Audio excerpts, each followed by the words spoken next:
Saudações, sejam bem-vindas, sejam bem-vindos, ou na moda oriental, Namastê. Saudações a vocês, vamos falar hoje de budismo, seguinte a obra de 1922 do Hermann Hesse, que nós já falamos aqui no canal sobre o Lobo da Estepe. Nós falamos que o Hermann Hesse, que é um alemão que foi morar na Suíça, ou seja, é um alemão suíço, ele gostava muito de falar sobre tradições orientais, né? Tanto que tem essa questão no Lobo da Estepe. No Lobo da Estepe nós já comentamos o personagem, né? O Harihala, né? Que é aquele burguês, leitor de filosofia, que era meio assim deslocado na vida burguesa, né? Então esses personagens do Hermann Hesse sempre estão à procura de si mesmos, à procura de uma filosofia, à procura de uma essência, né?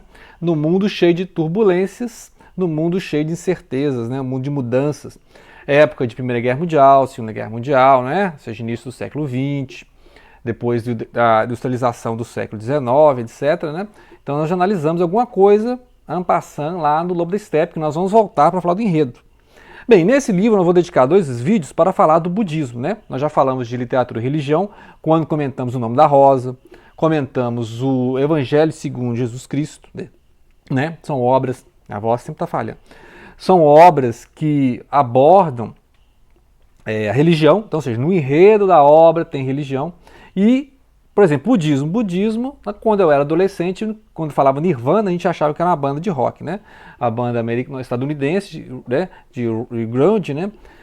A banda Nirvana. Mas depois que eu fui ler Siddhartha, né? O Hermann Hesse, fui ler o Lobo da Estepe, fui conhecendo a Beat Generation, né? Que o pessoal também lê muito Zen budismo. Também vamos fazer uma dica de leitura da Beat Generation, né? Pessoal do Kerouac, do Gary Snyder, né? Allen Ginsberg, que são poetas místicos, né? Poetas que têm todo interesse em estudar misticismo, estudar a contracultura, né? Fundaram a contracultura justamente contra a cultura ocidental, né? Ou seja, tentando se aliviar, né? Escapar da cultura massificada, consumista, né? Vamos analisar isso quando eu falar do vídeo da Beat Generation, né? Nós vamos fazer mais um vídeo sobre surrealismo.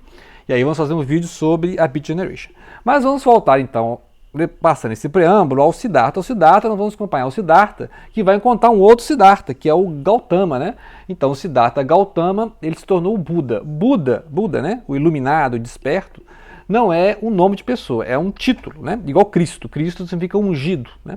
Então é interessante que o budismo surgiu do hinduísmo, que é um sistema de castas, tem os brahmanes, né? Que são lá os sacerdotes e tal. Que é o personagem Siddhartha aqui, né, filho de um Brahmane. Então é interessante, uma religião hinduísta era da Índia, né, uma religião da Índia. Então essa religião local surgiu uma religião universal, que é o budismo, né? Então o budismo transcendeu, podemos dizer, o hinduísmo e saiu ali para o Tibete, né, formou outro, misturou com religião local, depois foi para a China, foi para o Japão, o Zen budismo, né? Assim como, por exemplo, o cristianismo surgiu de uma religião local, que é o judaísmo, né? Então tinha o judaísmo, que é um povo local, os hebreus, né, os judeus, e aí formou o cristianismo, né, com um pouco de cultura grega e tal, e aí foi para Roma e expandiu, né? O Islã é uma religião ali que tem um pouco de judaísmo, né, um pouco de cristianismo, mas está ali restrito também à região da Arábia, né, tem um idioma próprio ali, né? Então, agora, por exemplo, da China, né, das religiões chinesas, da filosofia chinesa, tem o confucismo, tem o taoísmo. O taoísmo tem um ideal mais universal, tanto que é aquela ideia de força, né? Os lados da força que são antagônicos, inspirou inclusive o Star Wars, né? Você fala assim, o lado claro da força, o lado escuro da força, né? Dark Side of Force, né? Então tem esse negócio do taoísmo, né? Ou daoísmo da China, e você tem o shintoísmo no Japão, né? O shintoísmo também tem as suas tradições locais, xamânicas, assim como a religião do Bon, lá no Tibete, que aí misturou, né? Por exemplo, o budismo tibetano mistura o budismo do Siddhartha com as religiões locais ali do Tibete. Então, outro tipo do budismo, né? O budismo geralmente tem um grande veículo, né? Que é esse mais amplo, e tem o pequeno veículo, que é mais restrito, né? Então, o budismo é interessante. Agora, a história aqui, nós vamos conhecer o Siddhartha, que é um filho de um Brahmane, e que tem um grande amigo Godiva, e eles estão insatisfeitos com o brahmanismo, né? O brahmanismo, que é lá os brahmanes, o hinduísmo, né? A forma de religião hinduísta, aquelas castas indianas, né? E aí eles vão conhecer nas suas peregrinações o Buda, né? O Gautama, o Siddhartha Gautama, o Sakyamuni, né? Que é outro nome de família, o Siddhartha Sakyamuni. E aí a história do Siddhartha Gautama, que é o inspirador do budismo, né? Ele fala que foi o primeiro Buda, mas não se sabe se ele foi o primeiro Buda, porque o Buda é um título, né? Pode ser possível que outros Budas existiram ao longo da humanidade. E Buda significa aquela pessoa que despertou, iluminado. Mas convencionou-se que esse é o primeiro Buda e que outros Budas, né, podem existir, existirão, né? Porque os despertados, por quê? O que acontece com esse príncipe indiano Siddhartha que virou o Buda? O príncipe Siddhartha é um homem, né, um jovem mantido no conforto da sua realeza, da sua riqueza. E aí um belo dia ele, né, foi andar lá nos seus domínios e aí conheceu, né, o mundo real mesmo, né? Você conheceu a doença, a pobreza, né, a morte, né, o envelhecimento. Então ele foi conhecendo, né, a pobreza, a doença, o envelhecimento e a morte. Então foi nesses períodos que ele foi percebendo que existia um sofrimento, né? O dukkha. Dukkha é o sofrimento. E desse sofrimento você precisa se livrar, né? Então, ou seja, a vida é sofrimento e você precisa se libertar do sofrimento. Tem uma edição aqui em Deutsch, né? O problema aqui é Pernilongos no Parque, aqui é Pernilongos no Parque. Bem, então tem o livro do Hermann Hesse, aqui, o filho do Brahmani, né? Então já fala logo de cara que o Siddhartha, né, esse Siddhartha que nós vamos olhar aqui não é o Siddhartha Gautama, que vai aparecer no capítulo 3, né? Então a sombra da casa, do sol da ribeira, perto dos barcos, na penumbra do salgueiral, né, do salgueiro, ao pé da figueira, criou-se Siddhartha, belo filho de Brahmani, jovem falcão, junto com Govinda, o seu amigo, filho de Brahmani. Então Brahmani é uma casta sacerdotal, né? Até hoje tem as castas, né? O Gandhi tentou abolir essas castas lá, né? O governo do Gandhi, mas ainda existe, né? Geralmente são religiosas, são castas religiosas, mas são castas sociais também, né? Porque tem castas que não podem casar com outra, então na questão... Por isso que eu falei que aqui a ideia do budismo é ser mais universal que o hinduísmo, né? O hinduísmo também que não é uma religião única, né? Assim como o budismo também que eu falei, não é uma religião única, tem vários budismos. Por exemplo, na Índia tem vários hinduísmos, né? A gente convencionou chamar de hinduísmo, mas tem várias crenças ali. Igual na China também tem várias crenças, né? Então o confucismo é mais filosófico, o taoísmo é mais filosófico, mais religioso, né? Então é interessante conhecer o Oriente e era esse o interesse do Hermann Hesse quando escreveu esses livros, né? Tem o Demian também que fala de filosofia. Então o Hermann Hesse tinha toda essa preocupação que o Schopenhauer tinha, que o Nietzsche, né? O Friedrich Nietzsche tinha de pesquisar outras fontes, né? Ou seja, o Oriente, né? Então acontece que aqui nas suas peregrinações, o Siddhartha, né, o nosso protagonista, encontra o Siddhartha Gautama, que é o Buda. Né? E eles ficam discutindo, grande Buda, né, você percebeu que tudo está interligado, né, os cosmos, os microcosmos, tudo é interligado, existe um grande karma. O que é karma? É ação e reação. Né? Então karma não é uma coisa negativa, karma depende da sua ação. Se você faz uma ação negativa, você colhe uma reação negativa. Se você faz uma ação positiva, você colhe uma reação positiva. Então a ideia de karma é uma ideia assim, de ação e reação. Né? Uma lei hermética, ação e reação. Então você faz alguma coisa e pode ser nessa vida ou na próxima, porque para o hinduísmo e para o budismo tem essa ideia da vida após a morte, né? A vida continua. Então você tem reencarnações em que algo de você, né? Podemos dizer uma alma, um espírito, algo de você vá para outra vida. Né? Então você vai para outra vida. Então esse é o conceito de reencarnação, né? Que os gregos tinham metempsychose. Né? Então, esse karma, né? E aí você tem o Dharma. O Dharma é essa realidade, né? Essa condição que você tem. E o Dharma tem um caminho do Dharma, que aí o Buda falou assim, para você se livrar do sofrimento, né? Que a preocupação do Buda é o sofrimento. Para você se livrar do sofrimento, você vai seguir alguns caminhos de procedimento corretos, né? Ação correta, atenção correta, né? Medir as palavras, a fala correta, né? Intenção correta, a atenção correta. Então, o conhecimento correto. Então, tem geralmente são 8, né? São 8. É um caminho de 8 braços, né? Que é a roda de 8 raios, né? Então, a ideia do Buda é isso. Ou seja, a preocupação do Buda nem é explicar muito o mundo, né? Como surgiu essa roda de Sansara, que é a outra roda, que é a roda dessas encarnações. E a ideia do Buda é você se livrar dessas encarnações, atingindo o Nirvana. O que é o Nirvana? A bem-aventurança, né? Ou seja, a união com o cosmos.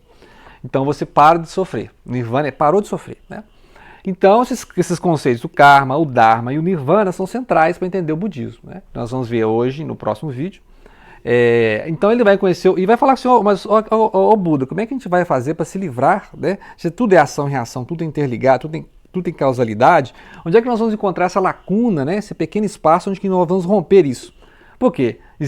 Nesse mecanismo de roda, né, nós temos livre-arbítrio, nós temos ou é tudo determinista, né? Tudo determinista, se encarna-se, reencarna-se no ciclo constante, você escolhe as suas reencarnações, você escolhe onde você vai reencarnar, né? Então, essas são as questões que o Siddhartha vai colocar para o Buda, né, que vai aparecer aqui no capítulo 3, e depois o próprio Buda vai explicar, né, a filosofia dele, a religião dele, e aí o Siddhartha vai continuar suas caminhanças, né, no sentido de, ó, se eu me punir, né, por essa culpa, né, que ele tem essa culpa, eu vou me punir por essa culpa, mas o próprio Buda fala que tem seu caminho do meio, né, ou seja, nem é tanta riqueza, mas nem é tanto a penitência, né, ficar ali morrendo de fome. Né? Então a ideia do Buda é o teu equilíbrio, ou seja, nem você ser muito rico, nem ser muito pobre.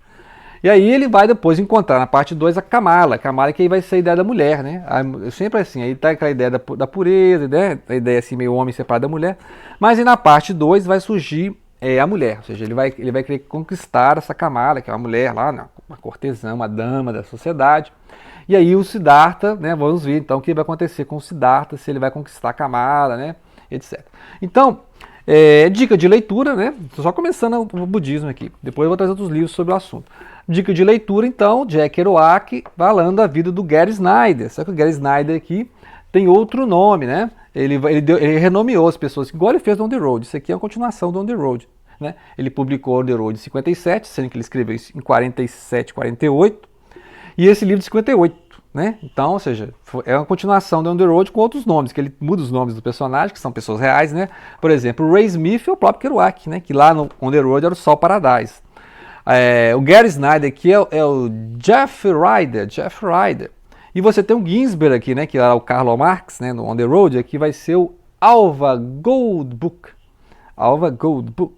Né? E você vai ter aqui o Neil Cassidy, que é o Dean Moriarty lá no On The Road, que é o Claude Pomeroy, né?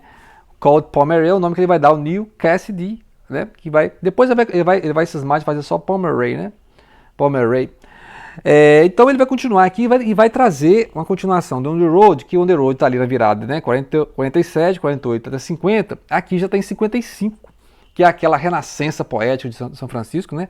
Na Six Gallery em outubro de 1955, o Allen Ginsberg leu o famoso Ivo, né? The Hall, né?